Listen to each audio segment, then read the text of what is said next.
Assalamualaikum warahmatullahi wabarakatuh. Saya Silva Dahani dengan NIM 2107112755. Di sini saya akan membacakan orasi saya yang bertemakan kepastian hukum di negara hukum. Seperti yang kita ketahui, di dalam Undang-Undang Dasar 1945 dinyatakan bahwa Indonesia adalah negara hukum, di mana semua permasalahan yang terjadi dapat diselesaikan secara hukum. Namun, apakah hal ini sudah benar-benar diterapkan? Kenyataannya, masyarakat masih merasakan bahwa hukum di Indonesia ini kurang berjalan dengan pantas dan adil.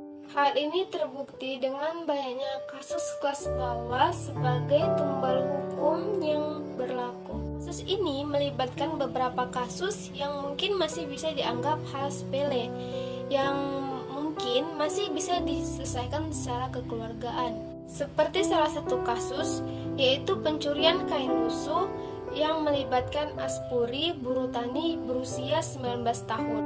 Aspuri dilaporkan oleh pemilik rumah yang mengatakan bahwa Aspuri telah mencuri kain lusuh di depan rumahnya.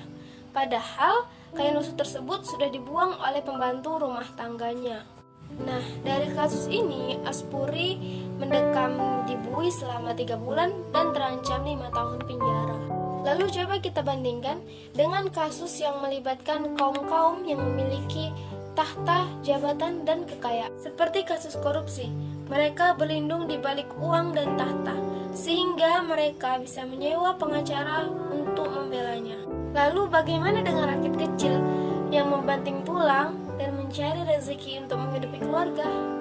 Secara kualitatif, ternyata sampai sekarang pun belum ada kabar bahwa koruptor dihukum mati.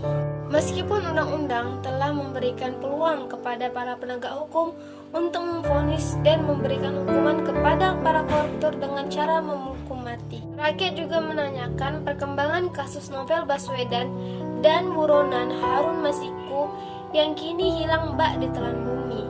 Ternyata hukum di Indonesia masih bisa dipermainkan dengan aktor utama, yaitu uang. Penegakan hukum di Indonesia tebang pilih, yaitu hanya berani membabat rumput tanpa berani menebang pohon besar.